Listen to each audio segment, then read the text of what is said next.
Hey, what's up, guys? It's Aris, one half of the Horror Highway. I want to apologize for not uploading and or keeping you guys updated. I mean, if you guys care at all. But I just have I guess, a different schedule nowadays, so it's been kind of difficult for me to work on Horror Highway stuff. So I'm sorry about that. I'll try my best going forward. So yeah, I was gonna upload a Lucha Libre Iceberg for this week, but I couldn't, and I mean, yeah. So I'm gonna try to upload this one as soon as possible, and then I'm gonna try to upload another one next week, just so it could substitute the Lucha Libre Iceberg. But yeah, sorry about that. Anyways, this is 3 urban legends from Durango, Mexico. So yeah, I hope you enjoy. Cueva Colorada, or the Colored Cave. Yeah, if you guys wondered. It's a story of a man who, in the company of him and his friends, went in search for a treasure, or like a cave that is said to have treasure, or multiple caves that are said to have treasure. Legend has it that in the mountains of Durango, there are caves with large treasures. One day, the man and his friends went to go search for one of these caves to find treasure. During the search, they managed to find a small hole of a cave where one of the guys went and didn't hesitate to enter. It was like a really small hole that you had to crawl through, according to the legend. So, I mean, yeah, kind of sketchy. During his, I guess, entering of the cave, or the hole, he ended up being trapped without being able to leave the cave. And then he's like digging around. I think he's like, he enters the cave, he sees like a wall of dirt, and he's digging around, and behind him the dirt is piling up, and I think that's what covers up the hole, or like where he entered from. Like I said, it was a small hole, and like I guess he entered like a big cavern area. Hold on, yeah. I'm trying to paint the picture, but I'm doing a terrible job. So yeah, he ended up being trapped, and then a man suddenly appears behind him. Tries like the guy's trying to like leave because he ran out of equipment to, I guess, dig the hole more. And at that point, he's like confused on where's the exit at, how do I get out? And that's when a man comes in and tells him, "I'm here to help you to get out of the cave." The guy tells him to don't be scared, and that he's a resident of a nearby village, and his friends allowed him to come in and help him. And for some reason, the guy also tells him that the exit's over here, and then the treasure is over there, if like he actually cared about the treasure. And but he said that if he goes for the treasure, the cave would never let him leave, or something along those lines. I think like if he went for the treasure, then he'd just be there forever trying to get to the treasure, even though he knows it's right there. So yeah, pretty much the cave wouldn't let him leave. The guy that went into the cave originally decides to it's not worth it and just leaves the cave. But yeah, as soon as he got out, like the guy turned around, thanked the guy disappeared, and he ends up telling his friends like, "Did you guys see a guy enter like after me?" And they were like, "Nah, we didn't see anything, or nothing happened that a guy entered to go and help you." And they even told the friend that went into the cave like, "We did try going into the cave, but something was stopping us." I would assume like, not like physically, obviously, but like spiritually slash emotionally in their head. I don't know. It just says that something supernatural and powerful prevented them from entering the cave. Yeah, that was Cuevas Coloradas. I'm pretty sure it's Cuevas, because I mean it's multiple caves, and yeah, colored caves. So yeah, on to the next one. El hombre sin cabeza, or the man without a head. This refers to a worker of a railway system in the 1950s that is said to have passed away on the railroad tracks that passed through the town of Nazareno, Durango. At the time, the railway man lived in a railroad wagon car in that place. His job was to make the changes of tracks on the Mexican Central Railway that passes through Nazareno. It is said that one day he attended a wedding. At the time, the couples would end up being married in the morning, and then the rest of the day was a party. Yeah, they partied. All the inhabitants went to the wedding, um, food, alcohol, mezcal, which is a type of alcohol. Yeah, yeah, partied, I guess. Right? I don't know how else to explain it. So after their church ceremony, I would assume they just spent all day partying at a venue. Well, at the party, the railroad man remembered that he had to make a change of the railroad tracks at 11 o'clock at night. So I would assume it's like that, right? And for some reason, I guess he was drunk, right? He decided to just lay down, and he did have to change the railroad tracks again at 6 o'clock in the morning. But for some reason, he just while laying down, he decided to fall asleep, or I guess he didn't mean to. He just fell asleep, and I guess he was on the railroad tracks. Uh, I know he lived in a railroad car in the area, so I don't know how this works. So I'm just assuming he laid down on the tracks that the train was supposed to like come on, or the train wasn't supposed to be on, because he didn't end up making the switch at 6 o'clock in the morning. So neither the sound or like the vibrations of the train driving over the tracks woke him up.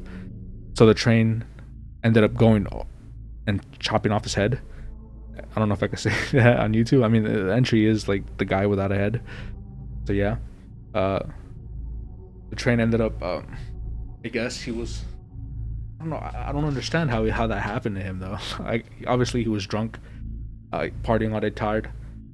But I guess like when I'm drunk, or like when I go to sleep drunk, it doesn't matter the position I'm in falling asleep. I just fall asleep.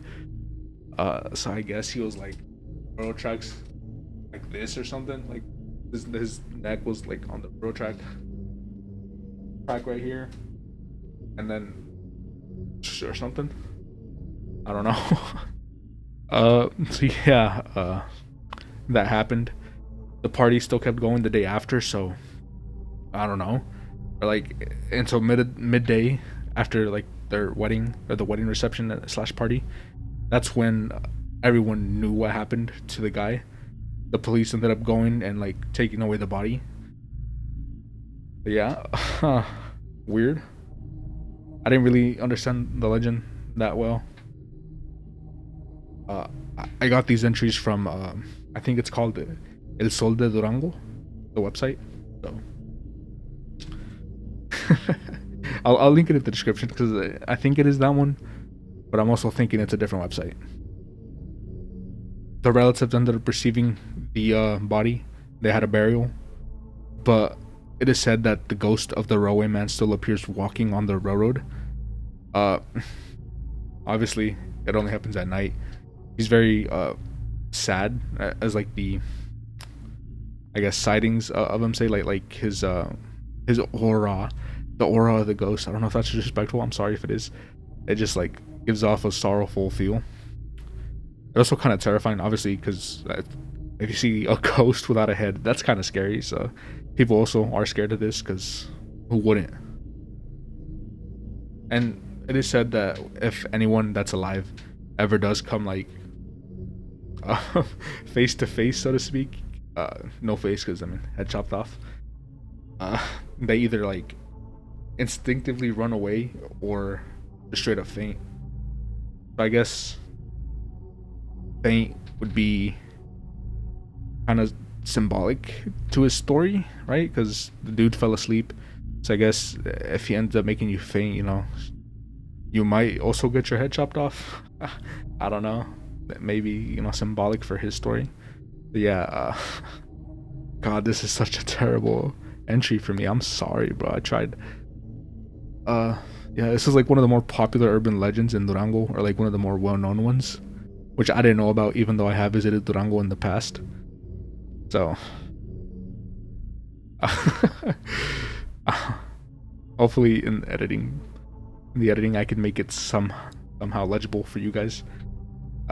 So yeah, on to the next one. The Visit of the Devil in Easter. Damn, I don't know why I didn't write it down in Spanish first. I'm sorry. La Visita del Diablo en Pascua.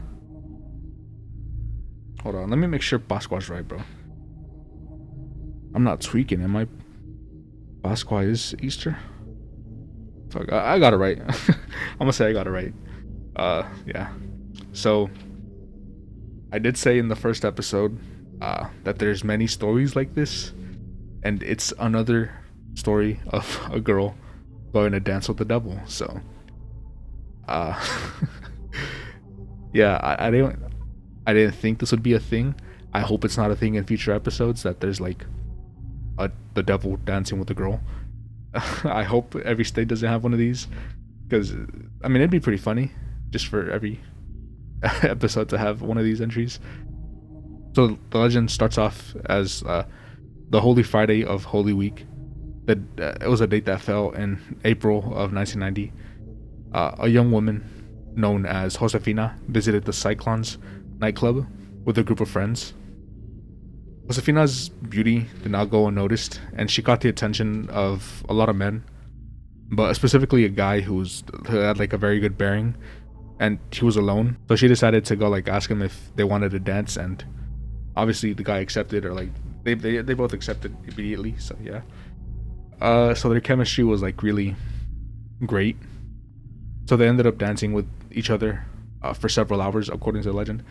However, the atmosphere of the place changed when the rest of those present realized that the guy she was dancing with had goat hooves. So, you know, instead of one chicken leg and one goat hooves, I guess both of his feet were goat hooves. So those who were there started to notice a smell that smelled like sulfur, similar to Sonora's legend. You know, it began smelling like sulfur. And that basically left everyone immobilized. And so they heard a person scream, and that's when the lights of the place went out completely. So when the lights did eventually return, Josefina was in her dress, and part of her skin was burned. And the mysterious man that she was dancing with for hours just straight up disappeared without leaving any trace. And although local authorities launched an investigation, they were unable to conclude the case due to lack of evidence. And Josefina decided to leave town without giving her family any explanations of why she did it. So I guess the family was kind of religious, and she didn't want to be caught dancing with the devil or a demon. Yeah. So yeah, and since then, a legend emerged that the devil visited Durango during Easter season, and every year the story during Easter gets told to a lot of people in Durango. I think they're called Durangueses. Correct me if I'm wrong. I hope I'm not. But yeah, I didn't. That was the last entry. I didn't want to, I guess, go more in depth into this one because it's basically the same story that I said in Sonora. Just it takes place in Durango, and this happens during the Easter week. So yeah. Again, I'm Aris with the Horror Highway, or one half of the Horror Highway. Yeah. Again, I'm sorry for not uploading sooner. I didn't realize this was my week, and this new schedule I'm on that includes school and a new job I got, which is kind of terrible with the schedule I had with uploading. It's kind of screwing me up right now, so I'm sorry about that. Same with the story channel. I haven't uploaded in a week, so I think I'm changing the upload date for that. I'm sorry again. Remember to like, comment, and subscribe if you enjoyed this video. Check out the first one. It didn't do as well as I thought it would. So yeah, I hope this video is decent enough that you guys enjoyed it. My mom's side is from Durango, I'm pretty sure, or most of her family lives in Durango now. So yeah, that's why I chose it as my second state I wanted to do. And yeah, I hope you have a good day. Bye.